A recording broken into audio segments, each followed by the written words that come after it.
নেতা যদি হইতে হয় এরকমের নেতা হওয়া দরকার। এরকমের কথা আর আর কোনো দলের বলতে দেখি নাই। দেখুন, আমার দল, আমার দলীয় নেতাকর্মী সব মিলিয়ে 100% চাঁদাবাজি, দখলদারি এবং নৈরাজ্য থেকে মুক্ত থাকবে। এর বাইরে যদি কেউ কখনো কোথাও এরকম দুর্ঘটনা ঘটায়, তাহলে 100% আমার দল থেকে মুক্ত। সেহেতু অন্য যারা ঘটাবে তারা তো আইনের আওতায় আসতেই হবে, তাদেরকে বিচারের আওতায় আসতেই হবে।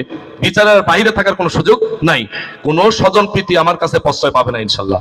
সে আমার ভাইও যদি দুর্নীতি করে, চাঁদাবাজি, সন্ত্রাসের সাথে কোনো সময় যদি জড়িত হয়, তাহলে আমি আজকে ঘোষণা দিয়ে যাচ্ছি, 100% তাকে বিচারের আওতায় আসতে হবে এবং বিচারের কাঠগড়ায় তাকে দাঁড়াতে হবে।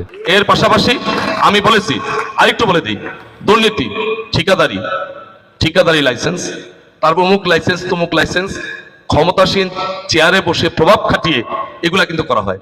আমার পরিবারের কেউ ঠিকাদারি কোনো লাইসেন্সের সাথে, কোনো ব্যবসার সাথে জড়িত হবে না। আমি কি কথা বুঝতে পারছি কিনা? যারা নিয়মতান্ত্রিক ঠিকাদার তারাই তাদের কাজ করবে। কারণ যখন আমি আমার পরিবারের কেউ ঠিকাদারের সাথে যুক্ত হবে, তখনই সেখানে অনৈতিক কিছু ঘটবে এবং সেখানে নিয়মতান্ত্রিকতার বাইরে কাজ হবে এবং সমালোচনা হবে। আমি আমার পরিবারকে সেদিকে মুক্ত রাখবো। আমার দলের অধিকাংশ মুক্ত আছে। যদি কেউ করতে চায়, নিয়মতান্ত্রিকতার মধ্যে করতে হবে। নিয়মতান্ত্রিকতার বাইরে বাইরে যে কাজ করার কোনো সুযোগ নাই। টেন্ডার হবে, শিডিউল মোতাবেক টেন্ডার হবে, লটারি হবে, কাজ পাবে, মানুষ কাজ করবে। সেখানে দলীয় প্রভাব খাটিয়ে কাজ করার কোনো সুযোগ নাই।